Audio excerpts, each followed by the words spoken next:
नमस्कार.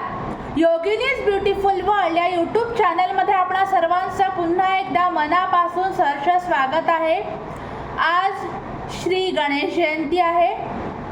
श्रीमन महान साधू श्री मोरया गोसावी महाराज यांचाही जन्मदिवस आहे. तर त्यांच्याविषयीची माहिती या व्हिडिओच्या माध्यमातून मी आपणा सर्वांपर्यंत पोहोचवणार आहे. तर त्यासाठी आपण सर्वांनी हा व्हिडिओ शेवटपर्यंत बघावा अशी माझी आपणा सर्वांना नम्र विनंती. मोरया गोसावी. श्रीमन महासाधू श्री मोरया गोसावी महाराज हे 14व्या शतकातील गाणपत्य संप्रदायातील संत होते. ते मोठे गणेश भक्त होते. त्यांचा जन्म पुण्याजवळील मोरगाव येथे झाला. त्यांनी मोरगाव येथे मयुरेश्वराची आराधना केली. अष्टविनायक यात्रेची सुरुवात करण्याचे श्रेय पण त्यांनाच देण्यात येते. कर्नाटकातल्या बिदर जिल्ह्यात शाली नावाचे गाव होते. त्या गावी श्री वामन भट्ट शाळीग्राम आणि त्यांची पत्नी पार्वतीबाई नांदत होते. देशस्थ ऋग्वेदी हरिदास गोत्राचे वैदिक असलेले श्री वामन भट्ट व त्यांच्या पत्नी सौ पार्वतीबाई या पतिव्रता व ईश्वरनिष्ठ होत्या. परंतु एक दुःख त्यांच्या मनाला जाळत होते. त्यांना पुत्र संतान नव्हते. पुत्रप्राप्तीच्या मार्गात काही अडथळा असल्यास तो दूर करण्यासाठी त्यांनी तीर्थयात्रा करण्याचे ठरवले. पत्नी बरोबर तीर्थयात्रा करत ते इसवी सन 1324 मध्ये मोरगावला आले. मोरगावला भूस्वानंद म्हणतात. श्री वामन भट्ट यांनी ठरविले की पुत्रप्राप्तीसाठी संकल्प करून अनुष्ठान करायचे व तपश्चर्या करून श्री मयुरेश्वराला प्रसन्न करून घ्यायचे. असा संकल्प करून त्यांनी अनुष्ठानास प्रारंभ केला. अशा प्रकारे त्यांनी 4 तप म्हणजेच 48 वर्ष अनुष्ठान केले. एके दिवशी पहाटे साक्षात तेजोनिधी मयुरेश्वर त्यांच्या समोर प्रकट झाले व म्हणाले, वामना, तुझ्या भक्तीने मी प्रसन्न झालो आहे. तुझ्या नशिबी जरी पुत्र नसला तरी मी पुत्र रूपाने तुझ्या पोटी अवतार घेईन व जगाचा उद्धार करेन. वामन भट्टांची तपश्चर्या फळाला आली. भक्तीच्या वेलीला साक्षात्काराचे फूल उमलले. प्रत्यक्ष मयुरेश्वर पुत्र रूपाने आपल्या घरात नांदणार या परते भाग्य कुठले. थोड्याच दिवसात पार्वतीबाई गर्भवती झाल्या व 9 मास पूर्ण होताच श्री शालिवाहन शके 1297 सन 1375 विधातरू नाम संवत्सर माघ शुद्ध चतुर्थी शुक्रवारी रेवती नक्षत्र द्वितीय चरण माध्यान्ह काळी पार्वतीबाई प्रसूत झाल्या. मयुरेश्वर रूपाने मुलाची प्राप्ती झाली. मुलाचे नाव मोरेश्वर असे ठेवण्यात आले. सर्वजण प्रेमाने त्याला मोरया म्हणत. वयाच्या 8व्या वर्षी मोरयांची मुंज झाली. मोरया रोज त्रिकाल संध्या, गायत्री जप, सूर्योपासना, अग्नी उपासना आणि अनुष्ठान करण्यात मग्न होऊ लागले. त्यांनी अष्टविनायक यात्रा करण्याचे ठरविले.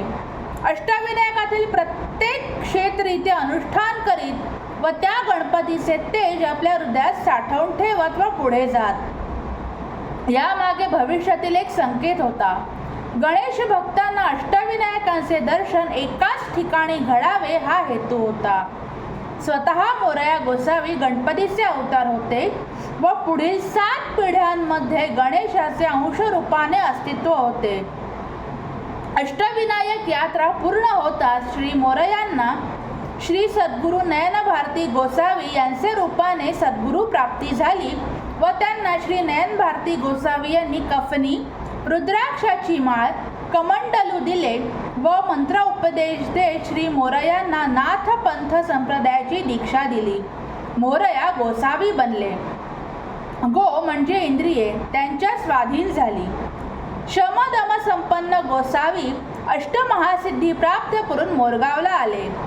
त्यांच्या सिद्धी गोरगरिबांच्या, दीनदुबळ्यांच्या संकट निवारणासाठी राबू लागल्या. बहुत जनासी आधारू झालेल्या त्यांच्या पायाशी येऊन लोक कृतकृत्य होऊ लागले. त्यामुळे लोक त्यांना गोसावी संबोधू लागले. मोरया गोसावींचा सगळीकडे मोठा बोलबाला झाला.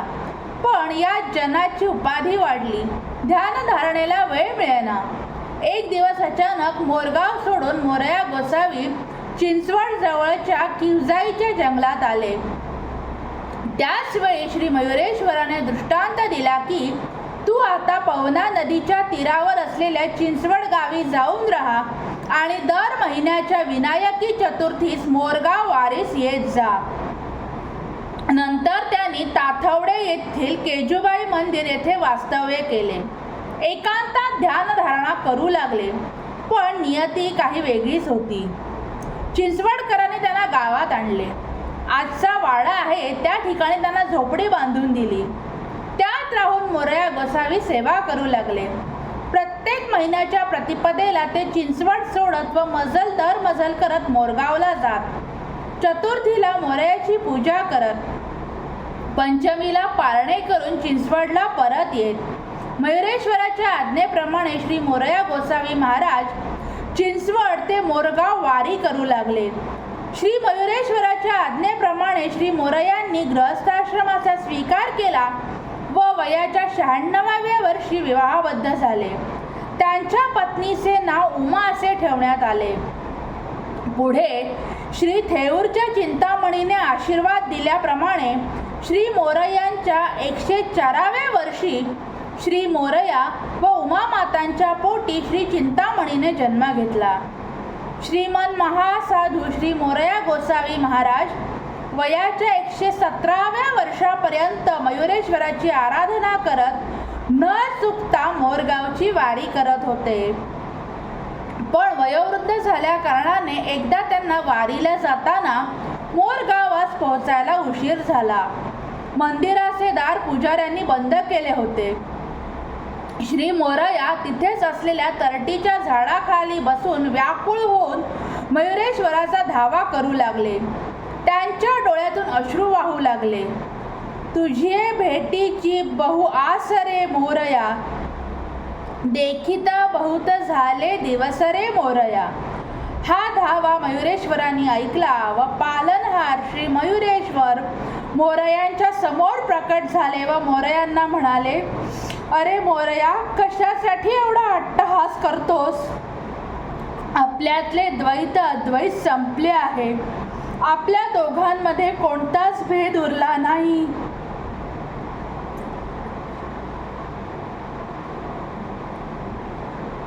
तू आणि मी एकच आहोत.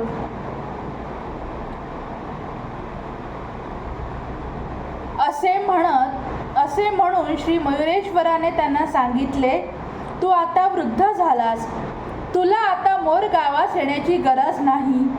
मीच तुझ्याबरोबर चिंचवडला येतो. दुसऱ्या दिवशी करहा नदीत सूर्याला दुसरे अर्घ्य देत असताना तांदळारूपी श्री मंगलमूर्ती हातात प्रकट झाले आणि त्याच वेळी आकाशवाणी झाली, हे मोरया, मी तुझ्या भक्तीने प्रसन्न झालो आहे. मी तुला वरदान देतो की भविष्यात माझ्या नावापुढे लोक तुझे नाव घेऊन जयघोष करतील आणि तेव्हापासून मंगलमूर्ती मोरया हा जयघोष प्रचलित झाला.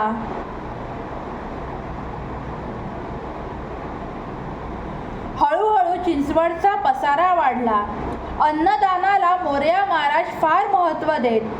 अन्नसत्र, यात्रा उत्सव, पूजा अर्चा यामुळे चिंचवड सदाच गजबजू लागले.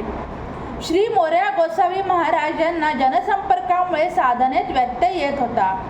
त्यांनी श्री मयुरेश्वराकडे संजीवन समाधी घेण्याची इच्छा व्यक्त केली. श्री मयुरेश्वराने त्यांना परवानगी दिली. त्यांच्या आज्ञेनुसार सन 1561 मार्गशीर्ष वद्य षष्ठी रोजी चिंचवडला पवनेच्या काठी त्यांनी संजीवन समाधी घेतली. त्यावेळी श्री महाराजांचे वय 186 वर्ष इतके होते. पवनेचा काठ पवित्र झाला. दर्शनासाठी भक्तांची पावले चिंचवडकडे वळू लागली. श्री मोरयांना चिंतामणी नावाचा मुलगा होता. तो गणेशावतार होता. संपूर्ण महाराष्ट्रात श्री मोरया गोसावी महाराज व श्री महाराज ज्ञानेश्वर माऊली यांची संजीवन समाधी दक्षिण वाहिनी नदीपाशी आहे. श्री मोरयांनी संजीवन समाधी घेतल्यानंतर त्यांचे चिरंजीव श्री चिंतामणी महाराज देव यांनी समाधीवर श्री गणेशाची स्थापना करून मंदिराची उभारणी केल्याप्रमाणे संजीवन समाधी आणि हे मंदिर गणेश भक्तांचे प्रमुख आकर्षण आहे.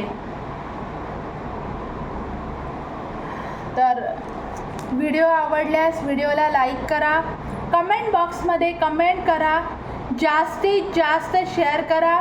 चॅनलवरती नवीन असाल तर चॅनलला सबस्क्राईब करा आणि हो बेल आयकॉनचं बटन दाबायला विसरू नका, कारण की मी जेव्हा कोणता नवीन व्हिडिओ चॅनलवरती अपलोड करेन त्यावेळेस त्याचे नोटिफिकेशन्स सर्वप्रथम आपणापर्यंत पोहोचतील. सर्व रसिक प्रेक्षकांना श्री गणेश जयंती निमित्त मंगलमय हार्दिक हार्दिक हार्दिक शुभेच्छा. धन्यवाद.